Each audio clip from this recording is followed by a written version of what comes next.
Vamos falar sobre a relação entre Brasil e Venezuela. O que a gente se recorda aqui? Que o presidente Lula e o governo brasileiro não reconheceram oficialmente a suposta vitória de Nicolás Maduro nas eleições presidenciais na Venezuela, aqui no nosso país vizinho aqui, né? Vizinho nosso daqui do Brasil. Bom, e aí, de qualquer forma, tivemos a posse de Nicolás Maduro, ele cada vez mais isolado no cenário internacional, inclusive entre os líderes das nações aqui da América do Sul, né? Esse isolamento ali ficou visível, né? na posse dele, uma presença muito escassa de representantes estrangeiros e ao mesmo tempo em que ele tomava posse, as fronteiras se fechando, ou mais especificamente, a fronteira se fechando entre Venezuela e Brasil. Essa fronteira, ela fica ali no município de Pacaraima, no norte de Roraima, tá? E ali, sem mais nem menos, as autoridades venezuelanas fecharam as fronteiras. Passavam os pedestres, mas os veículos não passavam. E agora a fronteira foi reaberta. Essa fronteira foi reaberta hoje. Por que isso aconteceu? É sinal do tensionamento entre Lula e Maduro, Brasil e Venezuela? É isso que a gente quer saber conversando com uma especialista neste assunto, é especialista em Direito Internacional, professora da Universidade Católica de Brasília, Priscila Caneparo, chegando aqui agora nesta edição do Poder Expresso. Seja bem-vinda, Priscila, boa tarde. Boa tarde, Jesus, boa tarde a todos os ouvintes e assinantes.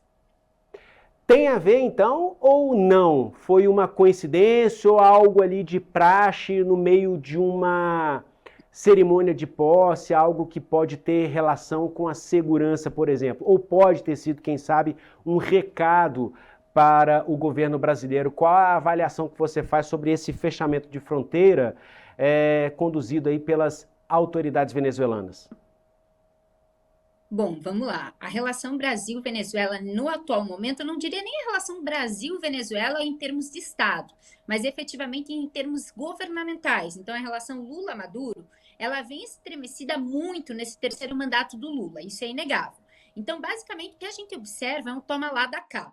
Não obstante, a gente tem que entender que é normal o fechamento de fronteiras quando nós temos a posse de algum governante eleito. Se a gente pegar um comparativo aqui, por exemplo, na União Europeia, a gente tem o restabelecimento de fronteiras com o Tratado de Schengen quando há, por assim dizer, a posse de algum governante. Aqui, de fato, existia necessidade? Não existia necessidade. Mas há possibilidade, sem que seja declaração de guerra, sem que seja, de fato, um rompimento de relações, há por questões de segurança nacional.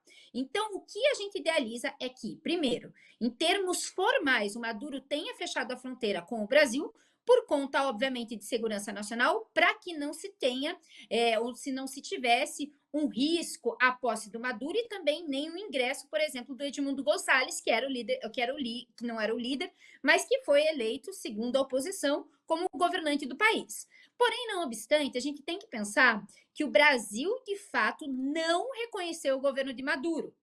E, por consequência, simplesmente para manter relações diplomáticas, o governo Lula não foi, efetivamente, na postura do presidente nessa posse, mas simplesmente mandou uma embaixadora, né? Um posto de menor escalão. Então, por consequência, o que a gente acredita é que, na prática, esse fechamento de fronteiras foi, de fato, uma retaliação pelo Brasil não ter reconhecido o governo de Maduro e pelo presidente da nossa república, o Lula, não ter ido efetivamente à posse.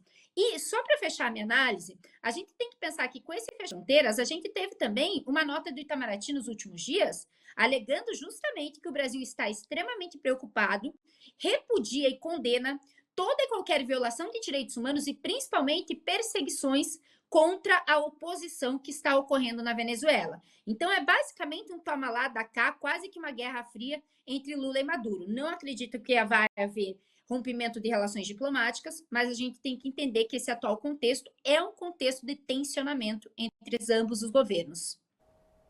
Esclarecida, então, a nossa dúvida, agradeço demais pela participação. Priscila Caneparo, especialista em Direito Internacional e professora da Universidade Católica de Brasília. Priscila, sempre bem-vinda aqui no Poder Expresso. Até a próxima. Obrigada, boa tarde.